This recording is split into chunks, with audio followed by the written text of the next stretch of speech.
everybody, welcome to the channel. My name's Dalton. Right here you see my 73 K5 Blazer. We kind of modernized the new LS in it. Wheels, tires, all that good stuff. Over there you see my K30. We'll start over here with the Blazer.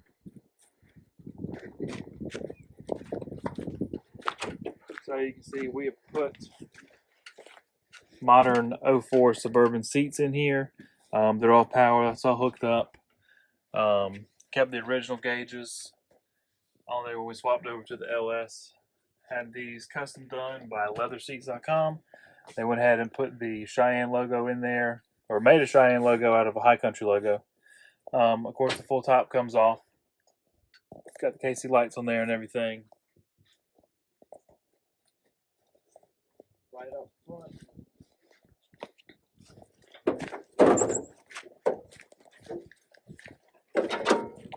You can see we have our 5.3 LS motor. We've put an LS9 camshaft in it, LS9 springs, basically kind of modernized it, changed everything over. Get about 15 miles to the gallon now, make about 400 horsepower at the crank. So it's a good daily driver. Drive it to the beach in the summertime. Kind of drive it everywhere, just like a brand new car. You know, no worries about driving it or anything like that. You can see we've got a push bumper we've made out of a Warren transformer winch bumper that was on it for a modern truck. My father-in-law cut it down. We welded it all back up, put a Warren Xeon 12S in there to kind of keep the front end weight down a little bit. Of course, just your typical dual exhaust. We've changed everything over to LED lights, kind of just made it a more modern rendition of itself. Kind of make it more reliable, but also keep the cool looks and everything. That's the same idea and the same thing we're going to do with the K30, right, with the C30 right here. I got it without a motor in it. Just been recently painted 3 or 4 years ago. It's covered in pollen because here right now it is super polleny. It didn't have a motor in it. It did come with the transmission, so we put the 350 that was in the Blazer in here. Got it running, driving, and everything. So what the plan is we're going to get an F-350 frame, which I've already got.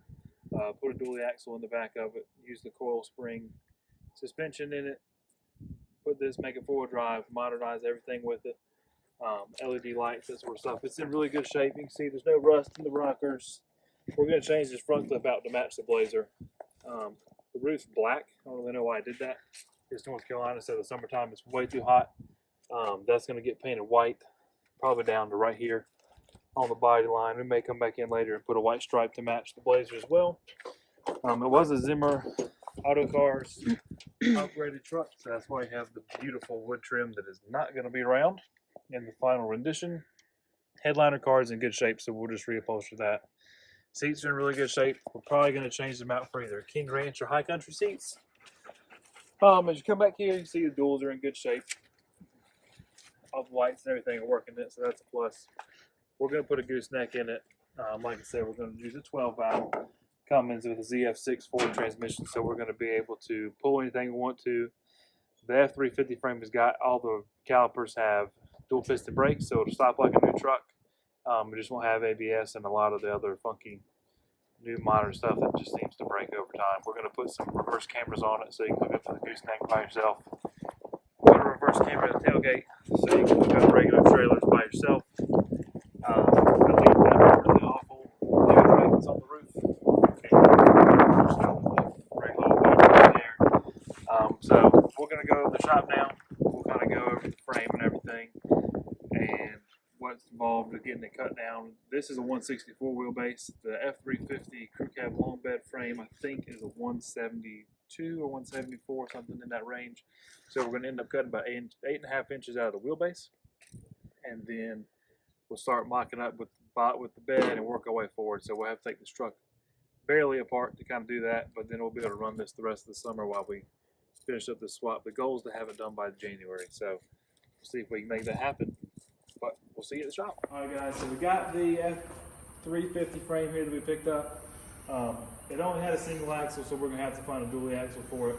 I'm hopefully going to be able to use these tow hooks. This right here will be gone. Probably going to come in here and put a brace for the front clip. I got my eyes on the front clip, so we're going to pick that up. I'm also thinking about getting a crew cab, just empty shell cab to kind of do all the mocking up for the mounts and everything, so we don't have to cut up the blue truck yet, take it all apart, that sort of stuff. We're not going to cut anything up if we can help it. We're going to keep it all factory and just adapt everything to itself. We'll have to move the motor mounts, have to delete the ABS. Nice thing is this thing has dual piston calipers, so that'll be super nice. It's already got crossover steering on it. We'll probably run a fourth steering box and just hook it up to the Chevrolet steering column. It's super nice, everything's super heavy duty. Like I said, it is a 1 ton. So you can see we got the coil springs in here. I think we're going to use the Cummins mounts. That way it'll all adapt right over. Should have plenty of length in here. I'm hoping when we're raising the cab up on here that we're going to have plenty of space. We won't have to cut the floor or anything like that other than just putting the shifter in there. So that high hump, low hump problem hopefully won't be a problem here. We're able to get the lift pump, the fuel system, that sort of stuff. We'll get a gooseneck later on. We'll keep going through there. But anyways, that's kind of where we're starting at from the basics. We'll just go through here and kind of do everything else as we go along. If you have any questions or anything, just let us know.